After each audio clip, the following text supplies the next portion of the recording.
표정을 보니까 집에서 싸우고 오신 분들 같은데, 할렐루야. 웃으면서 하면 하는 게 좋습니다. 할렐루야. 우리 옆 사람과 인사합시다. 집사님 집에 싸우고 오셨어요? 시작.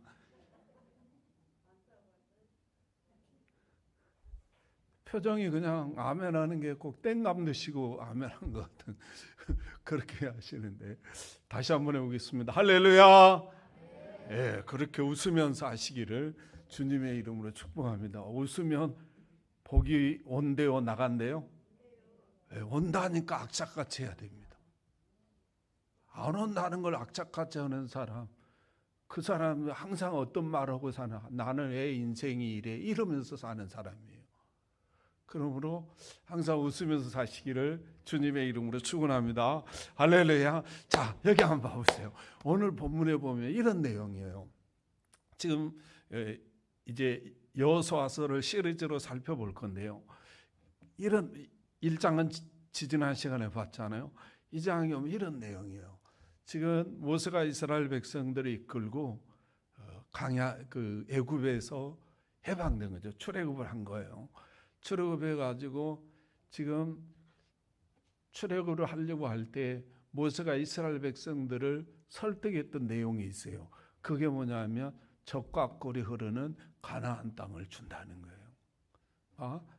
그 적과 꿀이 흐르는 그 가나안 땅을 주니까 우리가 여기서 출애굽하자 이래 가지고 이스라엘 백성들이 그 말에 믿고 넘어가 가지고 지금 모세를 따라왔는데, 적과 꿀이 흐르는 가나안 땅은 고사하고 광야에서 물 걱정, 먹을 것 걱정, 입을 것 걱정, 잠자리 걱정하다가 40년이라는 세월이 지나버렸어요.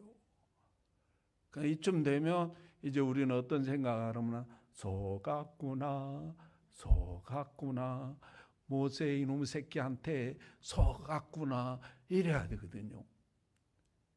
그렇잖아요. 40년 동안 못 들어갔으니까. 어떤 사람은 그 전에 보니까 부흥회 갈 때 이번에는 절대 안 속는다 그리고 가는 사람들이 있더라고. 근데 그러다가 적과 꿀이 흐르는 가나안 땅 준다 하더니 지가 먼저 죽어버린 거예요. 이게 지가가 누구요? 모세가 먼저 죽은 거예요.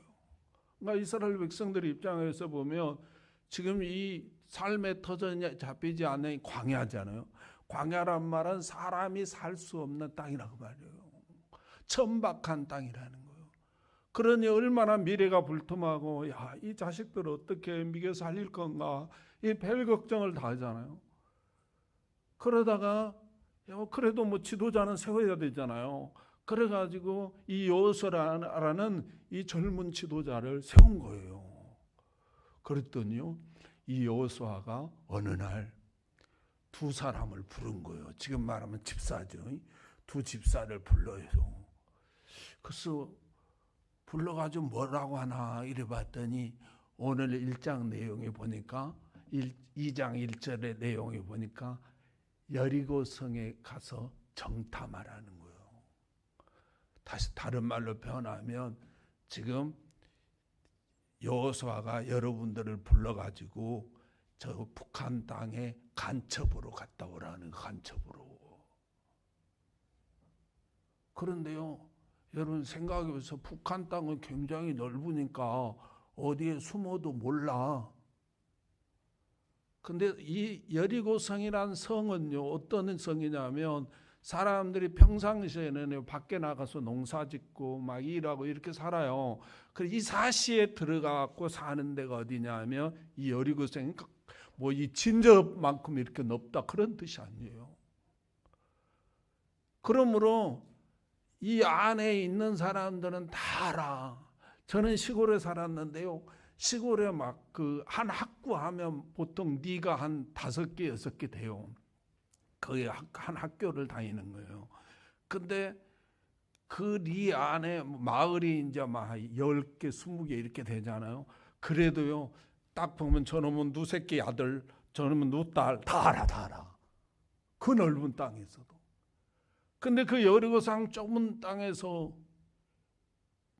누가 간첩이 왔다 그러면 금방 발칵되는 거예요. 숨을 수가 없어 어디에. 그러므로 이 정탐꾼으로 가라는 말은 죽음의 길이에요. 백발백중, 백이면 백, 천이면 천, 누구한테 다 물어봐도 그 땅 들어가면 죽어. 지금도 아무리 군사훈련을 받고 북한 땅에 가도 살아온다는 보장이 없어요. 근데 그 조그만 성에 들어가면 금방 발칵돼서 죽죠. 지금처럼 뭐 총으로 빵 쏴고 죽어버리면 끝나는데 그때는 총이 없어요. 미안하지만. 뭐예요? 기꺼야 칼이요. 칼이니까 거의 뭐예요? 생포당하는 거예요. 생포당해. 생포당하면 너 어디서 왔냐? 누가 시켰냐? 이게 엄청난 고문이 뭐 인권이 있습니까? 뭐가 있습니까? 어마어마한 고문이 당함으로 절대로 간첩으로 가면 안 되는 거예요. 그러므로 나는 배 아파서 못 갑니다. 설사 났습니다. 우리 엄마가 아픕니다. 병원에 입원했습니다. 요즘 말로 하면 그렇게 핑계대면서 들어가지 말아야 되는 거예요. 그렇지 않습니까? 이 두 정탐꾼에게도요, 가족이 있어요. 눈에 집어넣어도 정말 아까운 자식이 있을 수 있고, 부모가 있고, 형제가 있어요. 그런데 그분들에게 내가 이래이래해서 여리고성에 간첩으로 갑니다. 그러면 아이고 국가를 위해서 민족을 위해서 다녀와라. 이런 부모가 어디 있어요? 이런 형제가 어디 있어요? 야, 그러지 말고 그 장로님 아들 보내라 그래라. 그 권사님 아들 보내라 그래라. 우리가 쓰는 이야기 아니에요? 그래도 간다 그러면 울고불고 난리가 나죠. 그러므로 아이고 내가 가려고 했는데 우리 엄마가 너무 울어가지고 못 가겠습니다. 우리 아빠가 뭐 간다고 하면 죽는다 그러니 내가 어떻게 갑니까? 이런 핑계 대면서 가지 말아야 돼요. 그게 살 길이에요. 그게 복 받는 길이에요. 또 지금 여호수아는요, 지도자가 된 지가 얼마 안 됐어요. 그러니까 어떻게 해야 되냐면, 여호수아가 지금 지도자가 된 지가 얼마 안 돼가지고 경험이 없어서 그러구나. 그러므로 동네방네 사람들에게 이 여호수아가 이게 경험이 없어가지고 이 날들어 이 정탐꾼 간첩으로 가라 그러는데, 이 간첩으로 가라면 정보는 고사하고 꼼짝없이 죽어가지고 아이고 나 고문하면 우리 정보 오히려 그쪽에다 다 줘버릴 텐데, 이 여호수아가 경험이 없어가지고 이렇게 하니 이런 지도자를 믿고 우리가 어떻게 따라갈 수 있느냐.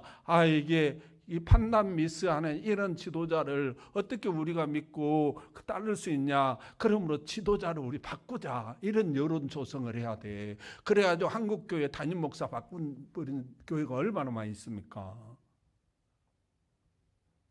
그런데요, 오늘 1절에 보니까 이 두 정탐꾼은 여리고성에 간첩으로 들어갔다는 거예요. 아니면 백이면 백, 천이면 천, 다 들어가면 죽는다 그러고 가족들도 반대하고 자기가 계산해봐도 이건 꼼짝없이 죽을 상황인데도 불구하고 이 사람은 도대체 무엇 때문에 여리고성에 들어갔는가? 이렇게 봤더니요, 여호수아서 1장 16절에 18절에 보면 이렇게 말해요. 여호수아서 1장 16절 18절입니다. 제가 읽어드릴게요. 그들이 여호수아에게 대답하여 이르되 당신이 우리에게 명령하신 것은 우리가 다 행할 것이요 당신이 우리를 보내시는 곳에는 우리가 가리이다. 우리는 범사에 모세에게 순종한 것 같이 당신에게 순종하려니와 오직 당신의 하나님 여호와께서 모세와 함께 계시던 것 같이 당신과 함께 계시기를 원하나이다. 18절 누구든지 당신의 명령을 거역하면 당신의 말씀을 순종하지 아니하는 자는 죽임을 당하리니 오직 강하고 담대하소서. 이렇게 변해요. 자, 무슨 내용이냐면요, 지금 이스라엘 백성 모세가 죽고 난 다음에 지도자를 세워야 되잖아요. 그런데 뭐 이 백성들 어떻게 무슨 지도자 된다고 누가 월급 주는 것도 아니고 엄청난 무슨 돈을 갖다 주는 것도 아니고 무슨 권력을 행사해서 뭐 검찰총장짜리 내 마음대로 주고 막 이럴 수 있는 게 아니라는 거예요. 지금 어디요? 강야예요. 근데 이스라엘 백성들이 여호수아에게 우리의 지도자가 되어달라고 요구하면서 그들이 뭐라고 하냐면, 우리가 모세에게 순종한 것 같이 당신에게 순종하겠습니다. 만약에 당신의 말에 순종하지 아니하면 죽임을 당하리이다. 이렇게 변해 있어요. 그러면 이스라엘 이 두 정탐꾼이 왜 이렇게 죽을 줄 알면서도 여리고성에 감첩으로 들어갔는가? 이리 봤더니 순종으로 들어갔다는 거예요. 사는 성도 여러분, 하나님께 순종한다는 게 뭡니까? 여러분, 하나님께 순종하고 있습니까? 대부분의 사람들은요, 계산을 해봐. 여리고성에 들어가면 복을 받겠는가, 죽겠는가? 여리고성에 들어가면 무슨 장관짜리 하나 되겠는가, 안 되겠는가? 계산을 해봐. 그래가지고 뭐 유익이 있을 것 같으면 순종을 해요. 유익이 없을 것 같으면 순종을 안 해. 그것은 하나님께 순종하는 것이 아니라 자기 계산에 순종하는 거예요. 대부분의 사람들이 자기 계산에 순종하고 살아간다는 거예요. 그런데 오늘 본문에 보니까 이 두 정탐꾼은 자기 계산에 순종하는 것이 아니라 뭐 대도의 백성들의 말을 듣고 여론을 따라가는 것이 아니라 여호수아의 말씀에 순종으로 들어갔다는 거예요. 이 모습이요, 우리 주님의 모습이에요. 왜 이게 하나님의 말씀이 됐어요? 왜 이 여호수아의 이 두 정탐꾼의 행동이 하나님의 말씀이라고 기록이 났어요? 이게 우리 주님의 모습이기 때문에 하나님의 말씀으로 기록하신 거예요. 우리 주님은요, 이 땅에 오시면요, 죽을 줄 뻔히 알았어요. 십자가에서 말로 표현할 수 없는 수치, 하가가 앞을 가려놨다니까요. 실제로는 홀랑 벗겨진 채 실락이 하나 걸치지 않은 채 매달렸어요. 얼마나 부끄럽고 얼마나 창피한 일입니까?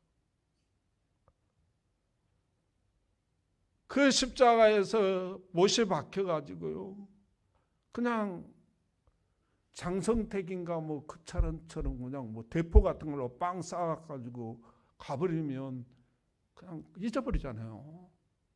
근데 이 십자가 매달리면 어떤 사람은 며칠 동안 매달려 있다는 거예요. 왜? 그렇게 빨리 안 죽는 거예요. 이게 물과 피가 다 쏟아져야 죽는 거예요. 그 모든 고통 속에서 죽어가야 할 줄 우리 주님은 너무나 잘 알았어요. 그럼에도 불구하고 이 땅에 오셨어요. 무엇이 그로 하여금 그 수치와 멸시와 천대와 고통이 있는 줄을 뻔히 알면서도 이 땅에 오게 만들었나 봤더니 성부 하나님의 말씀에 순종으로 오셨다는 거예요.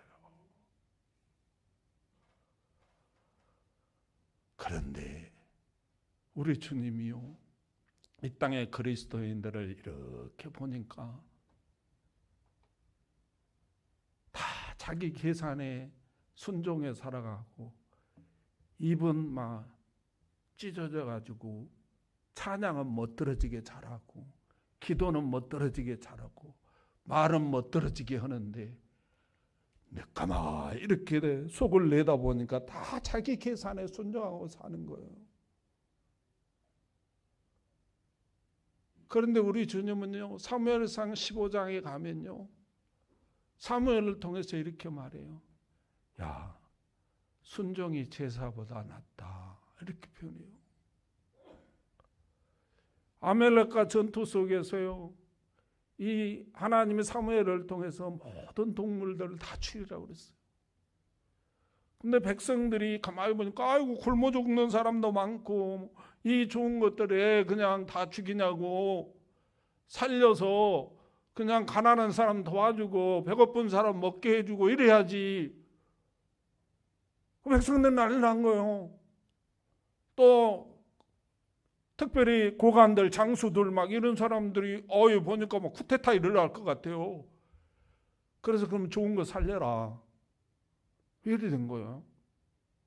그랬더니 사무엘이 와서 살아보니까 살려놨으니까 왜 살려놨냐 그랬더니 사울이 변명을 합니다.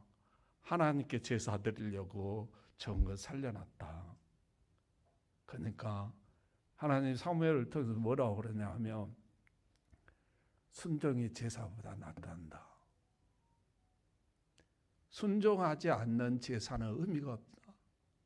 예배가 너무 소중하고 하나님께 너무너무 귀하고 하나님께 영광 돌리는 행위지만 순종이 없는 예배는 의미가 없다는 거예요.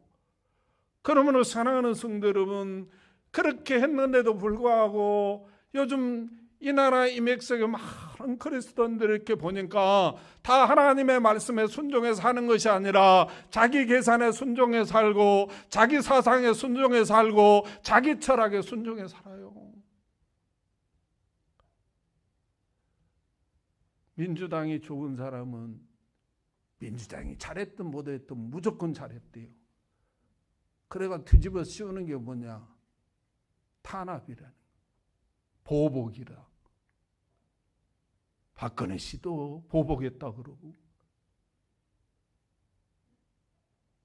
문재인 씨도 보복한다 그러고 이러고 있어요. 아니면 백성들은 검찰에 부르면 누가 보복한 겁니까? 대통령도 죄를 졌으면 평등하게 백성들하고 똑같이 검찰 조사받고 재판 가서 따지면 되는 거예요. 박근혜 씨 뭐라 그러는 줄 아세요? 나 돈 한 푼도 안 먹었다. 1원도 안 먹었다. 이렇게 미련한 발언이 어디 있어요? 돈만 먹어야 죄인입니까? 권력 남용하면 죄가 아니에요? 또 민주당의 모 회사는 이 사람 또 그러고 있어요. 정당하게 조사받고 재판장에 가서 흑과 백을 가리면 되는 거예요. 나도 한 나라의 백성이니까 똑같이 하겠다. 그런데 권력을 이용해서 막으려고 그러고 이게 권력 남용 아닙니까? 근데 거기다 춤추는 사람들을 박근혜한테 막 다섯개 받아와라. 이명박은 이게 뭡니까 도대체?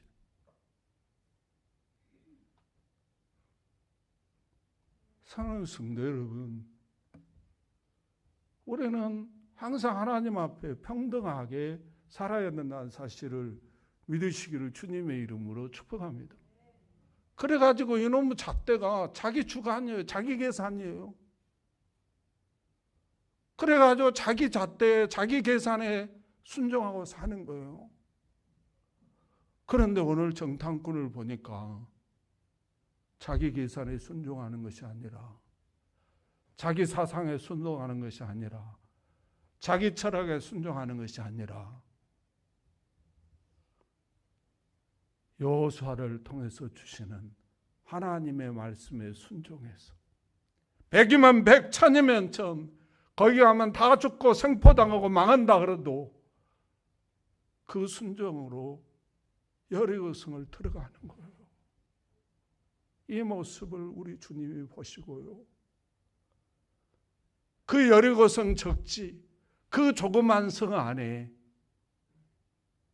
누가 이 정탐꾼을 도와줄 사람이 있는 줄 꿈이나 생각했겠어요? 꿈에라도 상상이나 했겠습니까? 그런데 그 안에 하나님이 이 정탐꾼을 도와줄 사람을 준비시킨 거예요.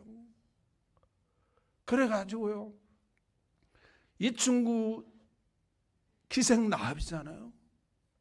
세상에서 웃음 팔고 술 팔고 그렇게 살아가는 여인 아니에요. 그 여인의 마음을 감동해가지고요, 믿음을 준 거예요. 그 믿음이 뭔가 봤더니 이 이스라엘 백성들과는 하나님이 함께 하심으로 이 여리고성은 망하게 돼 있다는 거예요. 이 믿음을 준 거예요.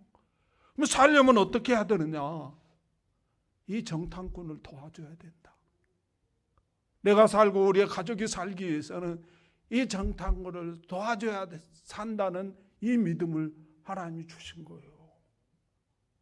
그래서 이 기생나합이 이 정탐꾼들을 숨겨주고 또 자기 군인들이죠. 자기 나라 군인들에게는 거짓말하고 그래가지고 그 옥상에 지금 말하면 삼태 같은 거죠. 그걸로 덮어주고 그 성에 줄을 달아서 내려서 도망가게 만들어주는 그런 놀라운 역사가 일어나게 됐다는 사실을 꼭 믿으시기를 주님의 이름으로 축복합니다.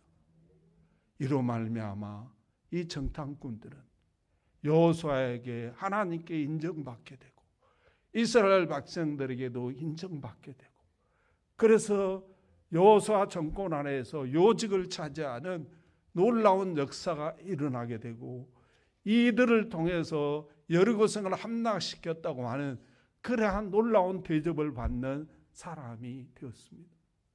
사랑하는 성도 여러분, 여러분의 꿈이 있습니까? 여러분 자신을 향한 꿈이 있습니까? 여러분의 자녀에 대한 꿈이 있습니까? 어떻게 그 꿈이 이루어질 것 같습니까? 지금 보니까 우리 자녀 실력으로 능력으로 그 꿈이 이루어질 것 같습니까? 여러분 실력으로 여러분 능력으로 여러분의 가슴 속에 있는 그 꿈이 이루어질 것 같습니까? 그런데요, 하나님은 어떤 사람에게 그 꿈을 이루어주나 봤더니 순종하는 사람에게 이루어주더라는 거예요. 할렐루야, 할렐루야. 순종하면 망할 것 같고 우리의 가정이 망할 것 같고 내가 죽을 것 같고 우리의 사업이 망할 것 같은데 그래도 그 순종에서 나아가면 하나님께서 예상하지 못한 상상하지도 못한 그러한 일들이 일어나더라는 것. 이 여리고성에 이 정탐꾼을 도와줄 사람이 있으리라고는 꿈에도 생각도 못했고 꿈에도 상상도 못했는데 그 안에 그 적지에 자기들을 도와주고 감춰주고 살려줄 사람이 있더라는 거예요. 그러므로 이들에게 꿈이 이루어지는 놀라운 역사가 일어나게 됐습니다. 제가요 목회하면서 이렇게 보니까 이 목사는요 인기가 없게 돼 있어요. 왜냐하면 싫은 소리 너무 많이 하잖아요. 하나님 말씀 전하는 사람 내 유익을 위해서 막 이렇게 하면 집사님 뭐 도둑질해도 잘하고 살인해도 잘했습니다. 이래야 좋아하거든요. 주일날 안 나와도 바쁘면 안 나올 수도 있는 거죠. 뭐 이래야 은혜가 되는데 죽어도 나와야 됩니다. 죽어도 해야 됩니다. 그러니까 이 목사는 그냥 남 속도 모르고 막 이런다고 막 이러거든요. 그런데요, 제가 목회하다 보니까 순종하는 사람이 있더라고. 순종하는 사람이 있어요. 뭐 합시다 그러면요, 아이고 목사님 지가 편하려고 그냥 큰 나만 시킨다고 이런 사람이 있는가 하면 어떤 사람은요 해야지 그리고 하는 사람이 있어요. 뭐 헌금합시다 그러면 아이고 목사님 또 배고픈 모양이네, 큰 돈밖에 몰라, 이런 사람이 있는가 하면요 진짜 순종하는 사람이 있어요. 근데요, 미안한데 그 사람을 통해서 하나님의 역사가 나타나더라고. 제가 이 교회 건축하고요, 서울에서 돈도 없이 건축을 했어요. 우리 장영수 장로님 가족만 온 거예요. 예배는 황하잖아요. 근데 예배 끝나고 나 중인 게 뭐냐면 강대상이 없는 거, 강대상이. 근데요, 구리에 있는 그 당시에 이름 밝히면 좀 그러는데 최덕균 집사님이라고 있어요. 지금 작년에 장로 됐어요. 근데 이분이 견축했다 그러니까 이게 이제 인사차 온 거예요. 저하고 그렇게 친한 편은 아닌데 그래도 이렇게 알고는 지냈는데 어느 날 전화 와서 나 그 건축했다고 이사했다고 그랬더니 온 거예요. 왔는데 그 친구가 굉장히 가난해요. 뭐 참 살기가 너무 뭐예요, 뭐 누가 건축하면 이거 소개해가지고 좀 몇 푼 받고 있는데 일이 안 되니까 굉장히 어렵게 산 거예요. 그런데 왔어요. 그래서 내가 그래, 집사님 강대상 하나 해주면 안 돼요? 그랬더니 예, 알았습니다. 제가 하겠습니다. 그러더라고. 이 친구가 돈이 있어서 아는 게나. 그랬더니요, 몇 주 지나니까 싫고 왔어요. 이겁니다, 이거 크리스탈 강대상 한 1,000만 원이 넘습니다. 근데 이게 반크리스탈이에요. 이게 아마 한 500만 원 좀 넘을 거예요. 이게 이걸 했어요. 그래서 나는 아이고 감사하다 기도해주고 이제 그랬거든요. 한 달, 2달 지났나? 그 업자가요, 이거 실로 왔어. 다시 돈이 없어 못 준 거. 이게 예상으로 갖다 놨다가 돈이 없어 못 주니까 이거 실로 왔다니까. 실어 가야 된대. 그럼 왜 실어 가야 되냐 그랬더니 돈을 안 줬대. 그 가면 실어 가게 하면 안 될 것 같더라고. 왜냐면 그분이 복을 못 받을 것 같아. 그래서 내가 그랬어요. 내가 돈을 받고 안 받는 건 난 잘 모르겠고 나는 이거 헌물로 받은 거다. 헌물로 하나님께 드린 거를 내가 줄 수는 없지. 그러니까 가져가면 도덕이 되는 거다 이거는. 그랬더니 막 시끌시끌하고 난리가 났어. 그 며칠 지나니까 그 집사한테 전화가, 목사님 미안해요. 그러면 내가 금방 해결할게요. 근데 몰라, 아직까지 아무 말이 없어. 해결했는 것 같아. 근데요, 그 뒤로 몇 년 만에 만났어요. 몇 년 만에 만났더니 구리에 땅을 엄청나게 사놨더라고. 그것도 이제 어느 교회 목사님하고 거의 공동으로 샀더라고. 그래가지고 어디 저쪽에 충청도 쪽에요. 거긴 내가 지역이 어딘지 모르겠어. 자기가 너무 좋은 데다 땅을 또 사놨대요. 그래서 날들어 예언경 가자고 그러더라고. 그 갔어요. 그랬더니 큰 강이 있더라고. 그 강에 막 전원주택도 있고 그런데 거기다 전원주택 몇백 평을 사놨어요. 그래서 이 먼 곳에다 왜 땅을 사놨냐고 그랬더니 수양관 지으려고 사놨다고 그러더라고. 그러냐고. 그런데 돈은 어디서 나서 이렇게 사놨어? 그랬더니 하나님이 주셨대. 하나님이 어떻게 주셨는가 말을 해줘야 되는데 하나님이 주셨다고만 하는 거라 이게. 그래서 또 꼬치꼬치 물어보기도 그렇고 그럼 굉장히 부자가 됐더라고. 그런데요, 이거 해놓고 얼마 안 있다가 자기가 하나님이 좋은 일거리를 줬다는 거예요. 뭐냐 그랬더니 저 서울 목동 옆에 염창동이라는 그 지역이 있어요. 근데 거기 좋은 일을 줬대. 그걸 날더러 가재 밥도 사주고 건다가 한번 구경 갔더니요, 거기에 시장짜리더라고. 시장짜리인데 거기다 아파트를 짓는 거예요. 조합원 아파트를 짓는 거예요. 그 조합원 아파트를 짓는데 지하 뚜껑 덮어놓고 공사가 서버렸어. 그래가지고 조합원들 쌈박지르고 난리가 났어. 근데 그 시장이 섰던 그게 교회가 감리교회가 하나 있었어요. 그 감리교회 하나가 있으니까 이 목사님이 이제 성도들이 시장 사람들이 많잖아요. 그러니까 성도들이 가지고 있는 지분이 이렇게 한 30% 정도 되는가 봐. 그러면 한 조금만 더 사면 이 목사님이 회장이 될 수 있다네. 조합장이 선거해가지고. 그런 내가 아이고 그만두시라고. 이거 하다 잘못 죽으니까 하나님 주셨다는 거요. 하나님 주셨다니까 내가 할 말이 없더라고. 근데 우리 이 교회를 어느 회사가 현진건설이라는 회사가 지었어요. 그 내가 현진건설 그 사장을 소개를 해줬어. 그 친구가 만나봐라. 좀 도움이 될지 모르니까. 그래가지고요 우여곡절 끝에 작년에 분양했으면 10년 넘게 싸우고 분양하는 거예요. 작년에요.